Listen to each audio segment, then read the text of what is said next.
to today's 10-minute technical challenge. We are day 4, week 1, and we are still on colour mixing, still learning about colour mixing. So today's challenge is colour mixing from top to bottom of a page. Quite a good method when creating things like skies and sunsets within skies. I'm going to show you 2 techniques, okay? So we've got wet paint on dry paper, and then this one, this much fainter one, we've got we've worked with wet paint on wet paper. Okay, brilliant. We'll start with this one first of all.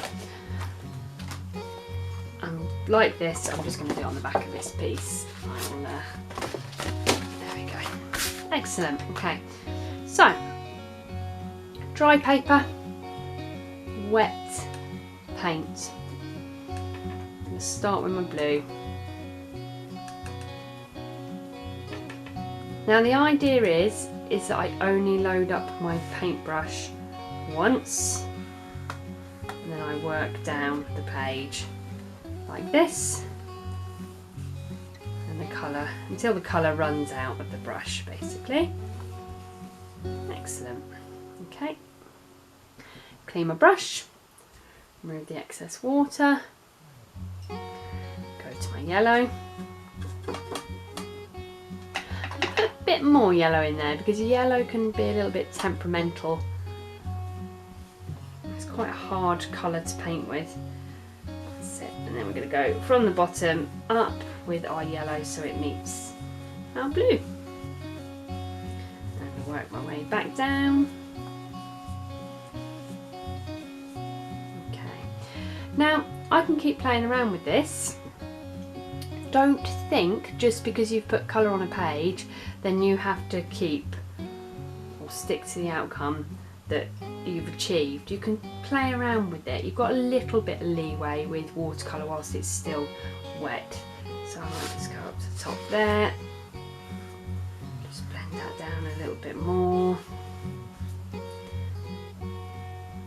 Back to my yellow. I want my yellow a bit stronger there. Might have to work in a few layers with your yellow. There we go, that's brighter, isn't it? And bring that up. Okay. So that's just a really nice little colour mixing exercise that you can do with any 2 colours. Bring one down and then bring one up. The whole point is that you're only loading in that first layer, only load up that brush once and just bring the paint down until the brush runs out. Okay, excellent. All right, so it would be at this point that you change your water if it needs it. Mine's not too bad, I'm not going to change mine. However, I'm going to use it now just to wet this page here. So we're working with wet paint onto wet paper. So layer of water first of all, from side to side. I'm just going to go up around those edges, make sure I've got it all covered. Excellent. Okay, now because we're working on a wet page, our colour for this one's going to be a little bit weaker.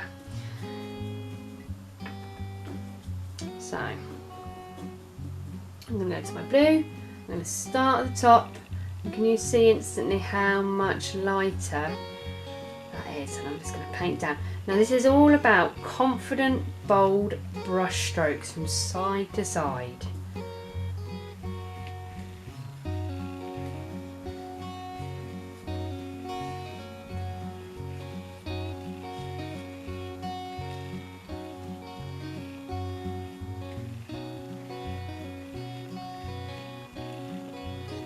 Working my way down that page.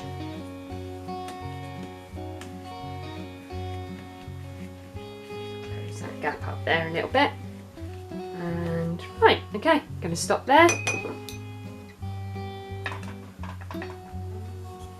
I'm going to go to my yellow, nice strong yellow, and I'm going to bring that up to meet the blue.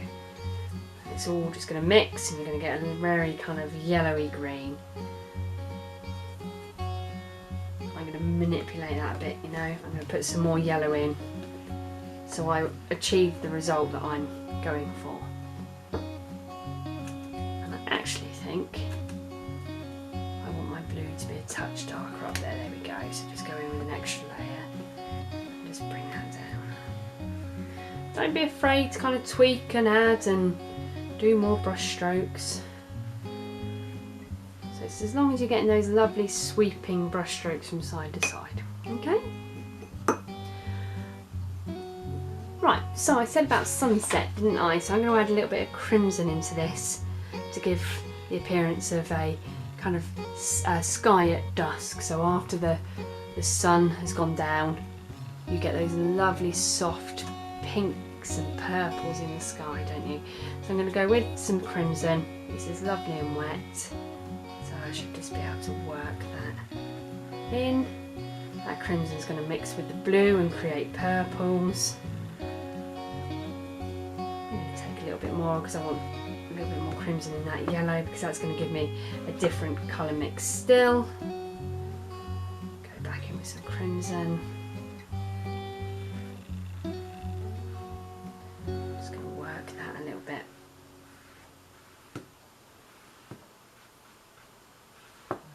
Go back to my blue at the top there.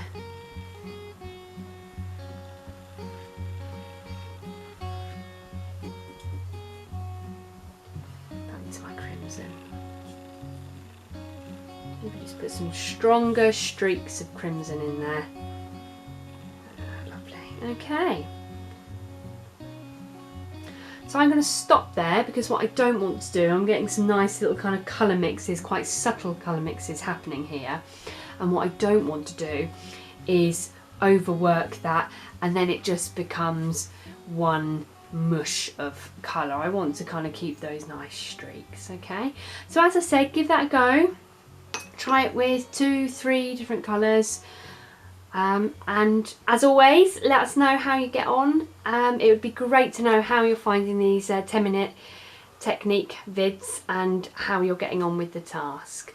Brilliant, and we'll see you soon. Bye!